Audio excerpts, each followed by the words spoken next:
Hello friends, Nokia தரப்புலேருந்து ரொம்ப ஒரு சூப்பரான ஸ்மார்ட் ஃபோன் ஒரு பட்ஜெட் செக்மெண்ட்டுக்கு, அதாவது அண்டர் 10,000 எடுத்து வந்திருக்காங்கன்னே சொல்லணும். அது என்ன ஃபோன்னு கேட்டிங்கன்னா நோக்கியா 2.2. இந்த ஃபோன் டைரெக்டாகவே இன்ஃபினிக்ஸோட ஸ்மார்ட் ப்ளஸ் 3, அதுக்கப்புறம் ஆசஸ் ஜென்ஃபோனோட மேக்ஸ் M1, அதுக்கப்புறம் இன்னும் 2 smart phone Realme C1, Realme C2 இது கூடலாம் டைரெக்டாகவே காம்படிஷன் பண்ணுது.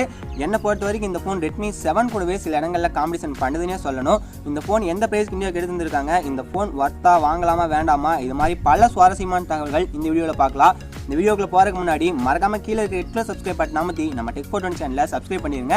இந்த மாதிரி வீடியோ எல்லாம் மிஸ் பண்ணக்கூடாதுன்னு நினச்சிங்கன்னா பக்கத்தில் ஒரு பெல் ஐக்கான் ஜென்ரேட் ஆகும். அதையும் கிளிக் பண்ணிட்டீங்கன்னா நம்ம வீடியோ அப்லோட் பண்ணுறப்பெல்லாம் நோட்டிஃபிகேஷன் உங்களுக்கு உடனுக்குன்னு வந்து சேரும். வாங்க வீடியோக்குள்ள போகலாம். நோக்கியா 2.2 ஃபர்ஸ்ட் இந்த ஃபோன் டிஸ்பிளேன்னு பார்த்தீங்கன்னா இந்த ஃபோனில் நோக்கியா வாட்டர் ட்ராப் நாட்ச் எடுத்து வந்திருக்காங்கன்னே சொல்லணும். அதுக்குள்ளே ஒரு 5 மெகாபிக்சல் செல்ஃபி கேமரா கொடுத்துருக்காங்க. இங்கே ஒரு 5.71 இன்ச் HD+ ரிசொல்யூஷனில் டிஸ்பிளே கொடுத்துருக்காங்க. ஓரளவுக்கு இந்த செக்மெண்ட்டுக்கு ரொம்ப சூப்பரான டிஸ்பிளேனே சொல்லணும். கீழே இருக்க பெசலுமே ரொம்ப சின்ன சைஸில் கொடுத்துருக்காங்க. 19:5 ஆஸ்பெக்ட் ரேஷியோவில் இந்த ஃபோன் கொடுத்துருக்கிறது ரொம்ப நல்ல விஷயமாகும். அப்படியே பேக்கில் வந்தீங்கன்னா இங்கே ஒரு பாலிகார்பனேட் பேக் தான் கொடுத்துருக்காங்க. அதுக்கு மேலே ஒரு நேனோ கோட்டிங், கிளாஸ் கோட்டிங் கொடுத்துருக்காங்க. பார்க்குறதுக்கு நோக்கியா ஃபோன்ஸ் ரொம்ப ப்ரீமியமாக இருக்கும். நமக்கு தெரியும் நோக்கியா ஆரம்ப காலத்தில் எதுக்கு ஃபேமஸாக இருந்துச்சுன்னா அதோட குவாலிட்டி, அது எத்தனை தடவை கீழே பட்டாலும் ஒன்றும் ஆகாதுங்கிற நம்பிக்கை மக்கள் மத்தியில் இருந்துட்டு இருந்துச்சு. இப்போ மறுபடியும் HMD குளோபல் வாங்கினதுக்கப்புறமும் நோக்கியா தன்னோட குவாலிட்டி தரத்தில் எந்த ஒரு இதுவுமே வைக்கிறதில்ல, குறையுமே வைக்கிறது இல்லை. எந்த ஒரு பட்ஜெட் செக்மெண்ட்டுக்கு ஃபோன் லான்ச் பண்ணாலும் 6,000 ரூபாய்க்கு லான்ச் பண்ணாலும் 60,000 ரூபாய்க்கு லான்ச் பண்ணாலும் அதோட குவாலிட்டி ரொம்ப சூப்பராக இருக்கும். இந்த ஃபோனுக்கு அந்த குவாலிட்டி கொடுத்துருக்காங்கன்னு நான் நினைக்கிறேன். அது போக தனியாக கூகுள் அசிஸ்டண்ட்டுக்கு சைடில் ஒரு பட்டன் கொடுத்துருக்காங்க. நம்ம நோக்கியா 2.1ல் பார்த்த மாதிரியே அது இந்த ஃபோனுக்கு ரொம்ப நல்ல விஷயமாகும். இந்த ஃபோனில் ஒரு சின்ன ட்ராபேக் என்னன்னா பயோமெட்ரிக் ஃபிங்கர் பிரிண்ட் ஸ்கேனர் கிடையாது, ஃபிங்கர் பிரிண்ட் ஸ்கேனரே கிடையாது. ஆனால் இங்கே ஃபேஸ் அன்லாக் ஆப்ஷன் கொடுத்துருக்காங்க. இது ஓரளவுக்கு பயோமெட்ரிக் ஃபேஸ் அன்லாக் அப்படின்னு சொல்லிட்டு நோக்கியா தரப்பு சொல்லியிருக்காங்க. ஆனால் என்னை பொறுத்த வரைக்கும் சாஃப்ட்வேர் மூலமாக யூஸ் பண்ணுற ஃபேஸ் அன்லாக் தான். இருந்தாலும் ஃபேஸ் அன்லாக் ரொம்ப செக்யூரிட்டியாகவும் ஃபாஸ்ட்டாகவும் இருக்குது. அது போக இந்த ஃபோனோட கேமராவுக்கு கூகுள் லென்ஸ் சப்போர்ட் இருக்குது. அப்படியே இங்கே கேமரான்னு வந்தீங்கன்னா பேக்கில் வந்து ஒரு 13 மெகாபிக்சல் கேமரா கொடுத்துருக்காங்க f2.0 அப்பேச்சர் சைஸில்.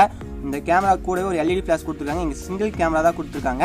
இந்த கேமராவில் எடுக்கிற ஃபோட்டோஸ் ஓரளவுக்கு நல்லாவே இருக்கும் இந்த செக்மெண்ட்டுக்கு இவங்க கொடுத்துருக்க ப்ரைஸ்க்கு. அப்படியே ஃப்ரண்ட்டில் வந்தீங்கன்னா அந்த வாட்டர் ட்ராப் நாட்சில் வந்து ஒரு 5 மெகாபிக்சல் செல்ஃபி கேமரா கொடுத்துருக்காங்க. ஆன் பேப்பர் கேமரா ஓரளவுக்கு நல்லா தான் இருக்கும். நம்ம வாங்கி யூஸ் பண்ணி பார்த்தா தெரியும். இருந்தாலும் இதை விட நல்ல கேமரா இந்த செக்மெண்ட்டுக்கு இருக்குங்கிறத நம்ம ஒத்திட்டு ஆகணும் ரெட்மி 7ல். இவ்வளோ தான் இந்த ஃபோனோட கேமரா பார்ட்னு வந்தீங்கன்னா நான் சொன்ன மாதிரி இங்கே கூகுள் லென்ஸ் சப்போர்ட் இந்த கேமராவுக்கு இருக்குது.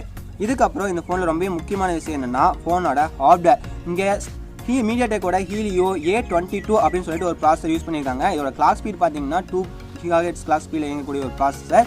இந்த ப்ராசஸர் கிட்டத்தட்ட ஸ்னாப்டிராகன் 450க்கு ஈக்குவலான ப்ராசஸர். ஆனால் இந்த ப்ராசஸரில் கொடுத்துருக்க ஒரு ஸ்பெஷலான ஆப்ஷன் என்னன்னா இந்த ப்ராசஸர் யூஸ் பண்ணி நம்மளால் PUBG கேமிங் விளையாட முடியும்.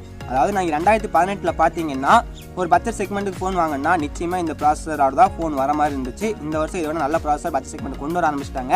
இருந்தாலும் இது இப்போ வரைக்கும் ஒரு நல்ல ப்ராசஸர். இதில் PUBG கேமிங் சப்போர்ட் பண்ணுங்கிறது ரொம்ப முக்கியமான விஷயம்.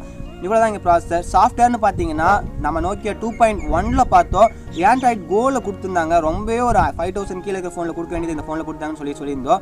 ஆனால் இந்த ஃபோனில் ஆண்ட்ராய்ட் 1 ப்ரோக்ராம் கீழே 2வது அவுட் ஆஃப் பாக்ஸ் 9.5 அப்டேட்டோட கொடுக்குறாங்க. இதே இன்னும் கொஞ்சம் சீக்கிரமாகவே, ரொம்பவே கூடிய சீக்கிரமாகவே ஆண்ட்ராய்ட் Q இந்த ஃபோனுக்கு வந்துன்னு சொல்லியிருக்காங்க. இது இந்த ஃபோனை பொறுத்த வரைக்கும் மிகப்பெரிய அட்வான்டேஜ்னே சொல்லுவேன். இது மிகப்பெரிய செல்லிங் பாயிண்டாகவே நோக்கியா யூஸ் பண்ணாங்கன்னு நான் நினைக்கிறேன். ஃபைனலாக ஃபோனோட பேட்டரி எவ்வளோன்னு பார்த்தீங்கன்னா இந்த ஃபோனுக்கு ஒரு 3000 mAh பேட்டரி கொடுத்துருக்காங்க. ஃபோனோட சைஸ் சிறுசாக இருக்கிறங்காட்டி இந்த பேட்டரி நல்லாவே தாங்குன்னு நான் எதிர்பார்க்குறேன். இங்கே Type-C போர்ட் கொடுத்துருக்காங்க. அது போக இங்கே 5 வாட் அடாப்டர் கொடுக்குறாங்க. நார்மலாக எல்லா ஃபோனும் கொடுக்குற மாதிரி தான். சார்ஜிங் ஸ்பீட் சீக்கிரமாகவே ஏறிக்கும். 3000 mAh தானே, அதனால் ஒரு பிரச்சனையும் இருக்காது.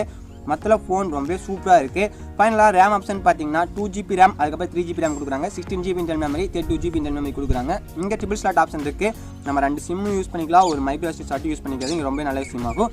இங்கே மைக்ரோ SD ஸ்லாட் யூஸ் பண்ணி நம்ம 400GB வரைக்கும் மெமரி எக்ஸ்பேண்ட் பண்ணிக்க முடியுங்கிறதும் இந்த ஃபோனுக்கு ஒரு மிகப்பெரிய அட்வான்டேஜ்னே சொல்லுவேன்.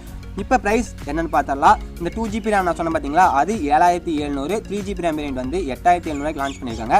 ஆனால் இந்த மாதம் முடியும் ஜூன் 30க்குள்ளே நம்ம வாங்கினோம்னா 700 நம்ம கம்மி 7,000 ரூபாய்க்கு வாங்கிக்கலாம் 2GB ரேம் வேரியன்ட். அதுக்கப்புறம் 3GB ரேம் வேரியன்ட் வந்து நம்ம 8,000 ரூபாய்க்கு வாங்கிக்க முடியும். இது வந்து இந்த ஒரு மாதத்துக்கு மட்டும்தான் இந்த ஆஃபர் கொடுத்துருக்காங்க. மற்றபடி குளோபலாக இந்த ப்ரைஸுக்கு தான் லான்ச் பண்ணியிருக்காங்க. இந்த ஃபோன் ஜூன் 11லேருந்து ஃப்ளிப்கார்ட் மற்றும் நோக்கியா வெப்சைட்டில் நமக்கு அவைலபிளாக இருக்குது. இந்த ஃபோன் இது மிகப்பெரிய நல்ல ஃபோனே நான் சொல்லுவேன். ஒரு அண்டர் 7,000 நல்ல ஃபோன் வாங்கணும், நோக்கியா ஃபோன் வாங்கணும், நோக்கியா ஃபோன் இருந்தீங்கன்னா நீங்கள் நிச்சயமாக இந்த ஃபோன் வாங்கலாம். அது போக நீங்கள் ஜியோ சிம் யூஸ் பண்ணுற மாதிரி இருந்தால் இந்த ஃபோன் வாங்கினீங்கன்னா ஜியோ சிம் வந்து 198 ரூபா இல்லைன்னா 250 ரூபாய்க்கு நீங்கள் ரீசார்ஜ் 290 ரூபாய்க்கு நீங்கள் ரீசார்ஜ் பண்ணிங்கன்னா உங்களுக்கு 2,200 கேஷ்பேக் கொடுக்குறாங்க.